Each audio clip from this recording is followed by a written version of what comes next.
Welcome to The Appleseed, the storytelling podcast from BYU Radio, where your family can gather for great stories from great storytellers in every episode. Stories bring us together, and we hope the stories on the show will spark memories and thoughts that you can share with the people you love. I'm your host, Sam Payne. There's nothing that makes a generation gap more visible than examining tastes in music. Have you been there? Tried to talk someone in another generation into seeing the supernal virtues of the music you like, and they just don't get it?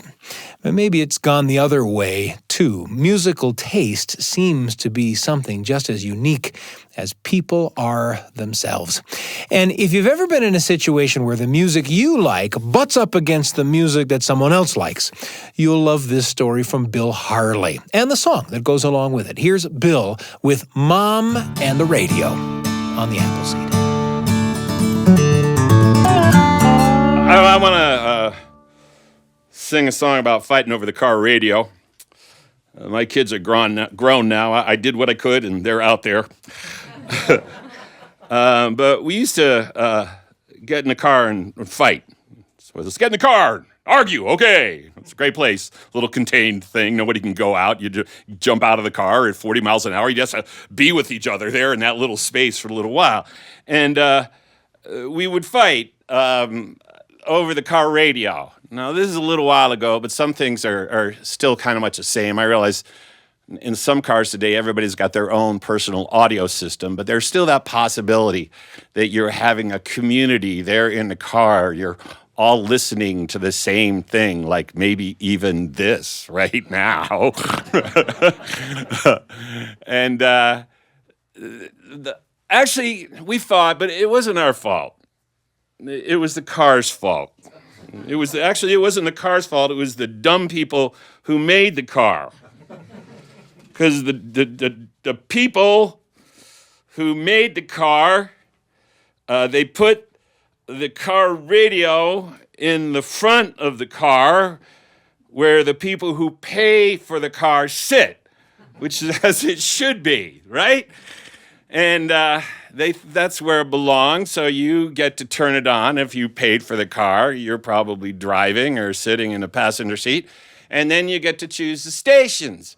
But the idiots who made the car, our car that we had, thought it would be a great idea to put buttons in the back where the people who did not pay for the car sit, so they could change the stations. What were they thinking that day on the design thing? Like, I got an idea, let's put it in the back. Oh, it'll be really great, Give the children in the back control over things. And it's like, we do want them to have a control, but not quite yet. Some other later day. So here's what would happen. I would get in the car, and the kids would get in the back. I'd say, get in the back, put your belts on. They'd say, okay, Dad, like, whatever. And we get in the car, and I would turn on the radio, and I'd find, I like jazz, and I would somehow, by accident, I would find a jazz station, and it would be like this, boom, boom, boom, boom, boom, boom, boom, boom, boom, boom, boom, boom, boom,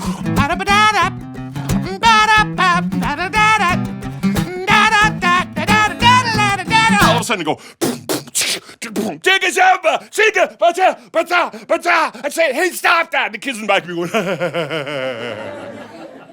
I'd say, stop it right now. Listen, this is my card and my radio. I pay for it, and I want to listen to stuff that I want to listen to, so stop it. And I turned it back where I went.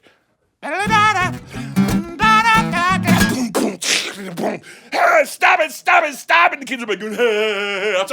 I'll pull this car over. Well, okay, like that's an empty threat, right? Yeah, so have you ever done that? You pull the car over, and then what do? The kids are like, we're fine, Dad. You're the one that's in a hurry. It's like, all right, just stop it. Don't do it anymore. And I got more and more desperate about, like, what can I do? I mean, our car was a problem to begin with anyway, because of that. And our kids didn't like our car because they'd lived in it for 7 years. And there was stuff on the carpet where, like the dog had thrown up there, and you tried to clean it up, and the little hand holders to open up the doors.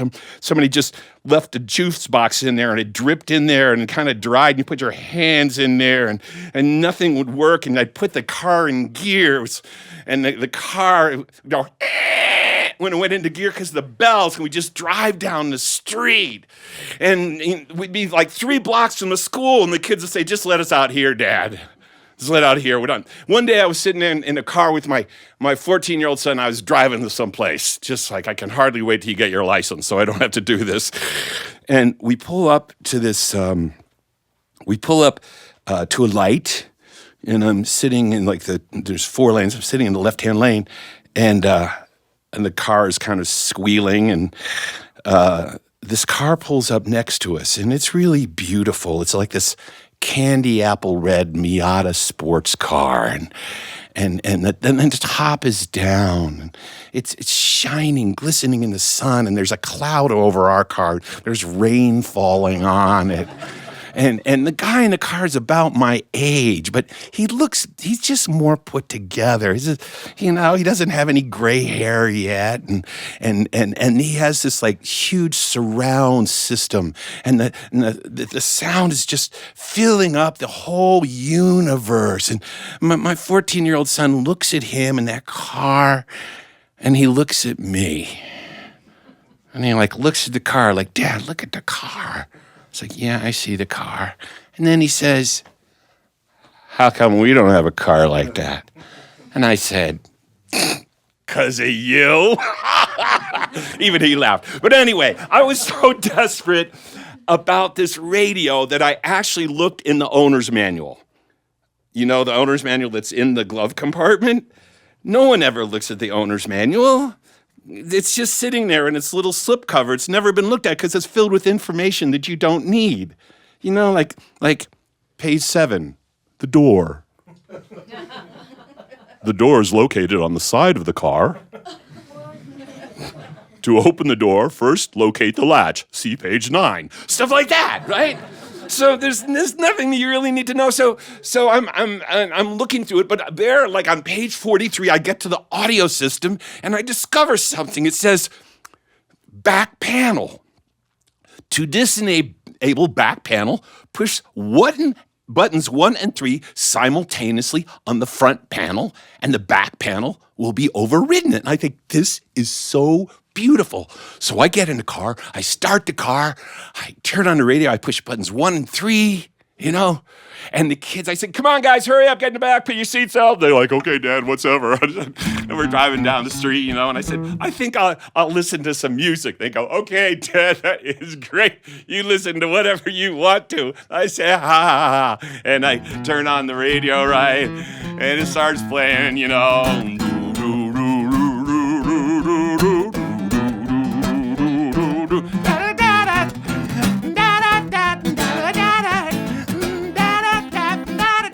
kids in the back are going, "Hey, Dad, Dad." I'm going, "Ha, ha, ha, ha." So that's what this song is about.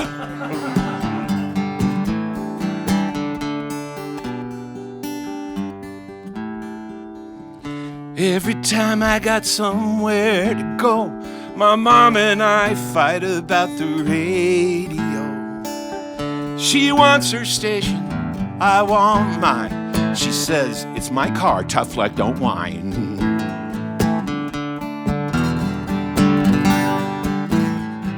DJ says these songs are solid gold, but every one they play's about 1,000,000 years old.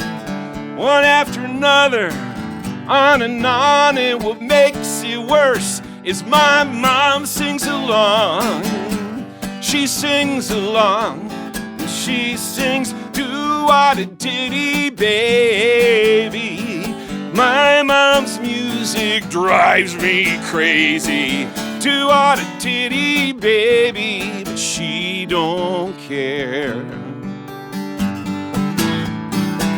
I try to get her to listen to my favorite band. She says, "That's just a bunch of noise that I cannot stand." She turns the radio back to where she wants it to be, starts to sing along way off key. My mom sings off key. Mom, stop it! Please, I cry, 'cause everybody's looking at us as we drive by. She rolls down the window, she doesn't care. I sink down in the seat like I'm not there. I wish you wasn't there when she sings do-a-da-diddy, baby. My mom's music drives me crazy. Do-a-da-diddy, baby, but she don't care. I promise when I get older, I will not be so weird. I promise if I have kids, I won't make them want to disappear. The worst finally happened, I'm telling you all. I was in school last week, walking down the hall with my best friend. I started humming some tune, and he looks at me like I come from the moon. I said, "What's the matter?" He says, "What do you mean, man? What's the matter with you?" And suddenly I realized I was doing it too. "Oh no, please help me. Someone," I said, "my mom's done songs are stuck in my head. And I'm singing do-a-da-diddy, baby. My mom's music drives me crazy. Do-a-da-diddy, baby, she don't care. Do-a-da-diddy, baby, my mom's music drives me crazy. Do-a-da-diddy, baby, and she don't care."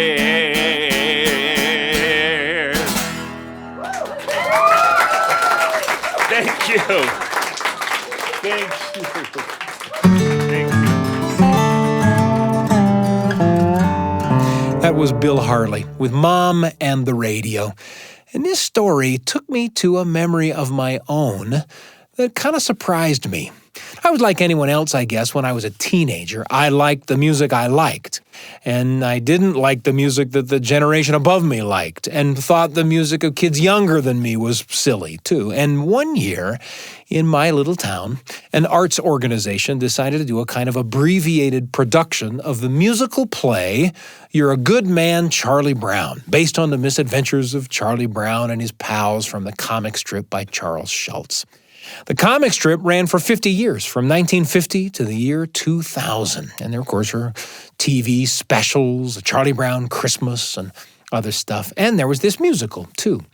I don't know if you've seen the show, but it kind of follows a Charlie Brown comic strip, little vignettes about the Peanuts kids and about Snoopy the dog, and, of course, songs. And this small-town arts organization decided not to just do one production of the show, but 3. One in which grown-ups played all the characters, one in which teenagers played all the characters, and one in which little kids played all the characters. And though these casts performed the shows all separately, we rehearsed them all together. We learned the songs all together. I played Charlie Brown in the teenager cast, and my brother played Linus. And there we were, making music right alongside grown-ups playing those same parts, and little kids playing those same parts too. All of us, the grown-ups, the teenagers, the little kids, stumbling through learning music together and asking for help and singing badly before we got better at it. All of us, the grown-ups, the teenagers, and the little kids, helping each other through. Our general musical tastes in our regular lives might have divided us, but working on the same music together just bridged all those divisions, united us in a way that was really a blast. And our town loved it. After the performances that had been planned by the arts organization, people would sometimes round up the teenager cast or the adult cast or the little kid cast just for a lark to come sing Charlie Brown songs at a dinner party or a church activity or something like that. I mean, it went on all summer. And our town was small enough that I'd see the grown-up Charlie Brown or the kids Charlie Brown at the country store or at a school basketball game, and there would be a kind of special kinship between us, the Charlie Browns, And maybe that sounds weird, but it's true. Working on something together had connected us. And after that, if the grown-up Charlie Brown or the kid Charlie Brown had wanted me to listen to some of the music they loved, I might just have given it a fairer shake than I would have before all that happened that summer. And that's where Bill's story took me. Where did it take you? And who will you take along? Next up for us today, the Bay Area storyteller Willy Claflin, who takes generational conflict over music to a whole new level. You'll have to hear it to believe it. The story is called The Talent Show. Here's Willy. So, I talked about being old a minute ago. One of the things about being old, especially if you play the guitar, it gets harder usually when you hit 70 or 80 because your fingers kind of slow down, they get stiff, and sometimes you get arthritis, which is why a lot of famous guitarists just move to playing the piano when they get in their 70s. It's just, I can still play, not the way I could play 65 years ago, but I can still play now. So in a way, this will be a perfect kind of round circle story because this is about learning to play the guitar in the first place.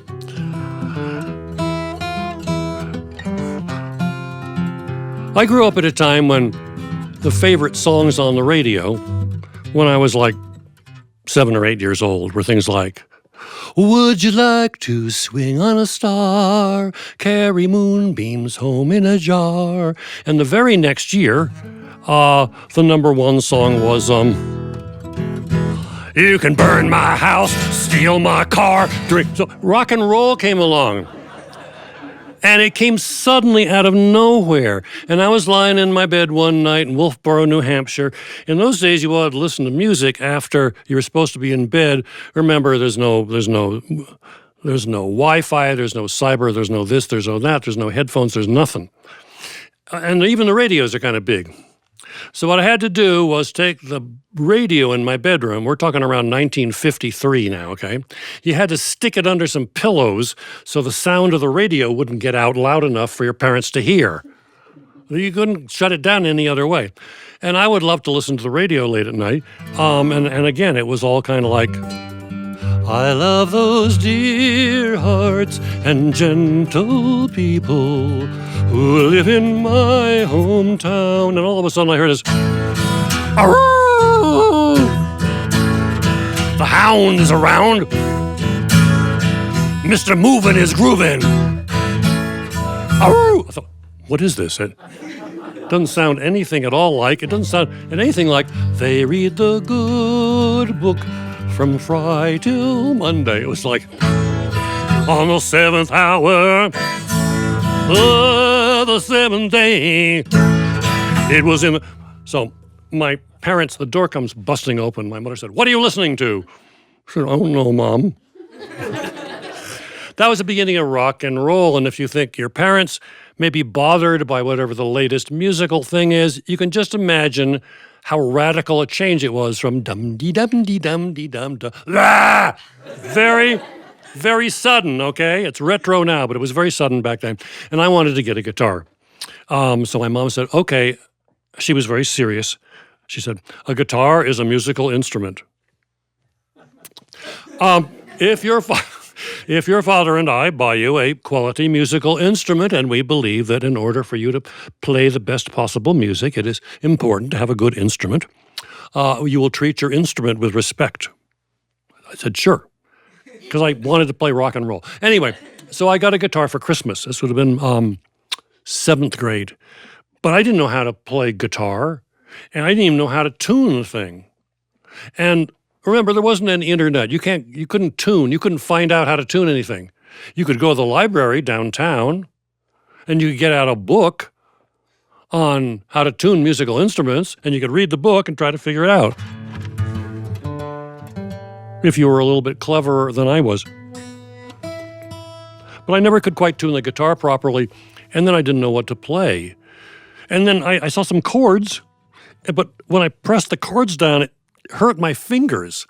And I don't know what to do. I was discouraged, and my mom said, well, I was afraid this might happen, but Dr. Kennedy comes to town to sail his boat on the lake every summer. He's here for about 6 weeks, and he gives guitar lessons. He was a folk singer. He was a folk musician. I thought, folk music, whatever. But nevertheless, I could learn to play. And then whatever he taught me to play, I could just plug in. I didn't have to play acoustic guitar my whole life. So he taught me this thing. Now, it's pretty complicated for a first guitar piece. It's this kind of finger-picking thing. It's called Freight Train, written by this woman named Elizabeth Cotton, who, interestingly enough, played the guitar left-handed and upside down without changing the strings. I don't know how she did it, but anyway, she wrote this thing called Freight Train, and that's what he taught me. It took me about 6 weeks to learn this thing, and then he went away back to Boston again, leaving me only able to play, which is fine. It's fine at first, and people would come over to the house and say, oh, that's really good. And I was in the 8th grade by now, and I thought, I am really good. yeah, I sure am. Over and over again, I would everybody show me off to their parents and their friends. But then, have you ever had a song that was like your favorite song, and you played it over and over and over and over again until at some point you've played it so much you don't ever want to hear it again? I don't know if that's happened to you, but that really happened with Freight Train. I was sick of listening to it. I was sick of playing it. I didn't know how to make up anything else. And I was playing it one day, and I just said, I hate you. And I thought, how can I wreck the song? And I thought, well, it's called Freight Train, so there must be a train wreck. There must be a way to derail the train. I thought, well, I could call it Freight Train Derailed. And I said, and these frets are kind of like rails, right? And I thought, well, how about if I just knocked it off the tracks? It's supposed to be played down here. But how about I knocked it off the tracks? How would it sound?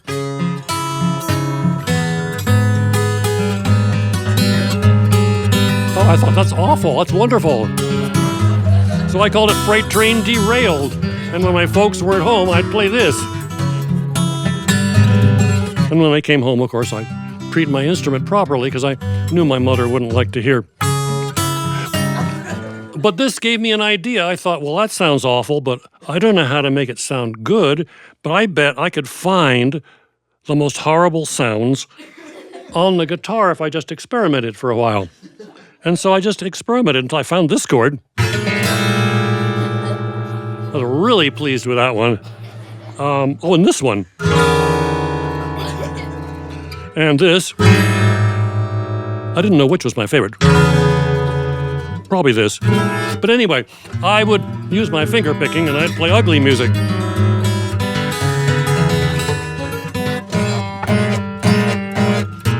And after a few days of doing this, I thought, this kind of needs a singing part. Look at you. I thought, well, you could go, ah, ah, ah, ah.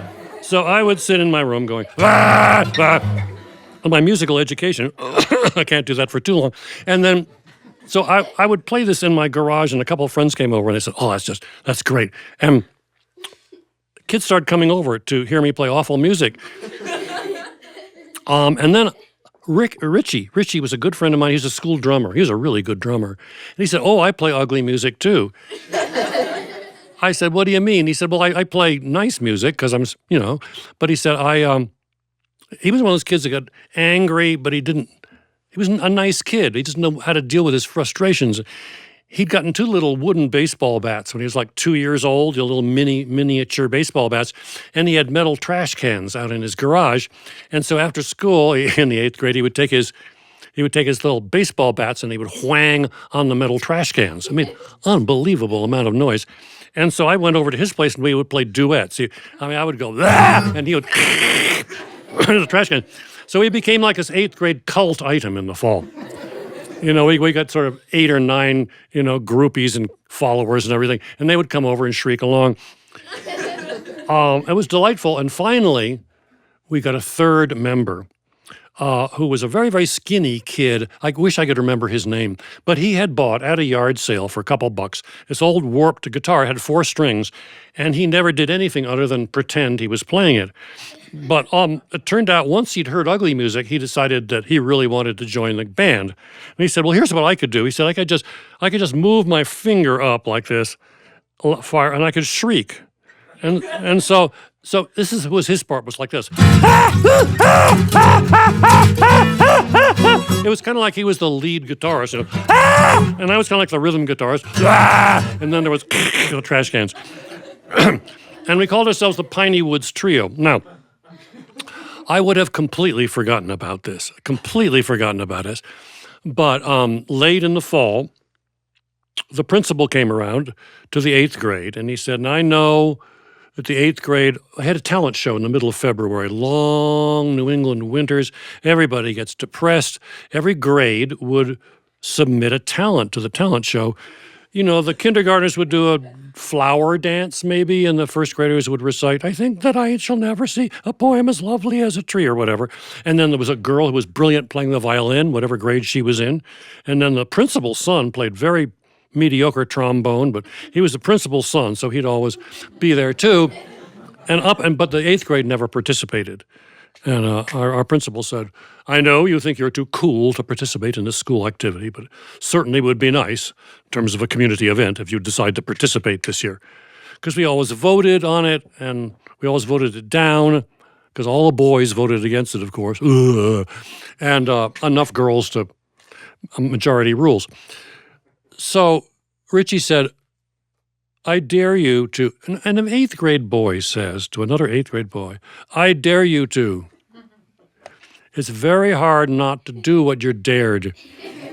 It's a shameful fact, but true. He said, I dare you to go to Mr. Nason's office. You tell him that we want to be in the talent show.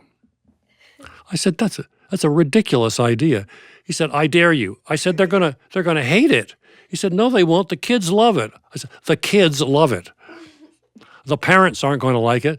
The principal and teachers aren't going to like it. And we go on last anyway. He said, well, we'll close the show. Yeah, I guess we sure will close the show. So I was terrified, but I went down to Mr. Nason's office and I said, sir, yes, Mr. Claflin, we decided that we would like to enter our trio in the talent show. And he said, it is extremely gratifying to hear this, Mr. Claflin. It seems that the adolescent boys think that they're somehow too cool to participate in a community-building all-school experience. And by participating, you boys will be kind of like a role model. And when he said, we'll be kind of like a role model, I thought, oh, no. And that was my chance to say, I have a headache, or I made a mistake, but I didn't. And the days got closer and closer and closer to the talent show, and I got more and more and more freaked out because I had no idea what was going to happen. Well, the talent show came around, and the kindergartners did their little dance of the flowers, and the first graders recited a poem. And after the 4th grade bad trombone solo by the boy, they had cookies and donuts, and then finally it inexorably came down to the Piney Woods Trio. And I walked out on stage, but people were happy. They all knew I was the guy that played. They did not know I played anything else. They were so pleased that some real 8th grade talent was coming in. But I think when Richie dragged the trash cans out on stage, there was this kind of ripple of apprehension that went through the audience. And then the skinny kid came out. And I remember Mr. Nason said, what selection will you be offering? I said, Moonlight on the Snow. So it sounds like an excellent choice. So we played Moonlight on the Snow, and you already know how Moonlight on the Snow goes. And I tell you, kids, I have never seen so many different reactions from one audience in my life. The kindergartners are there, and they're like... most of the kids were laughing, and some of them knew not to laugh really out loud. They were kind of going, looking in both directions of the adults to see if laughing was permissible. And then the adults. They divided into 3 categories. A third of them were like the kindergartners. They could not believe they were listening to it, and yet there it was. They didn't know how to process. Another third of the adults were laughing, but the third of the adults that counted, the principals, the teachers, the coach, everybody, were sitting there like this. I don't know if you know this adult expression, but let's see if I can do this.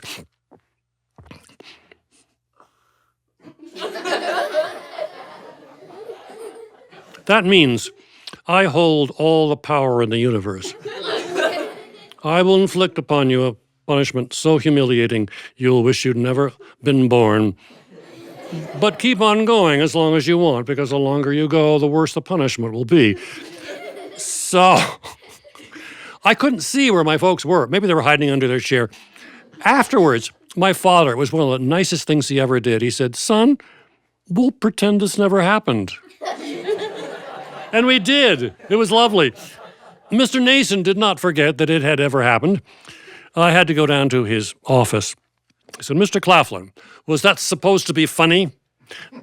Now, that's one of those grown-up questions. At least it was in my day. Was that supposed to be funny? Okay, the only possible answer is, well, yes, right? Otherwise, why would I have done it? But for some reason, I knew that the response I was supposed to give the adult was, "No, sir." So, "No, sir." He said, "Well, you certainly don't think it's funny now, do you?" I mean, no. Oh, no. He said, "Well, you will have a chance to apologize to the whole school community. We're going to have an assembly next week. You will stand up and you will apologize to everyone, and I'm inviting the parents. You'll apologize for ruining the midwinter event." Well, there it was. The assembly came around, and the parents were really nice. They didn't come. I was really happy that no one accepted the invitation. And I said my little thing. You know, I feel like a prisoner of war. I really regret my arrogance and my selfishness in ruining the all-school event with inappropriate material. And all the serious adults were fine, and they didn't notice the kids who were going. And that basically was the end of that.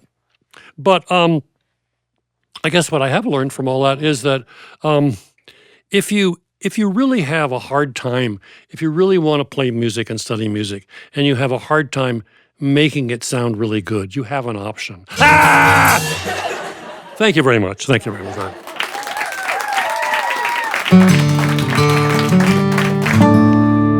That was Willy Claflin with The Talent Show. Have you ever fought over music with your parents or your friends or your siblings? Have you ever bonded with someone over a piece of music that you both love? If someone listened to your playlist, what might they come to know about you? If you play an instrument, do you remember some of the memories from when you first started learning? I bet you've got some stories. We hope you'll share them with the people you love. In fact, we hope you'll share the stories with us. We might share them on the show. You can tag us on social media or send us a message at theappleseed@byu.edu. That's the Appleseed, all one word, at byu.edu. We want to thank Bill Harley and Willy Claflin for sharing their stories with us today. You've listened to their stories. Now it's time to share some of your own.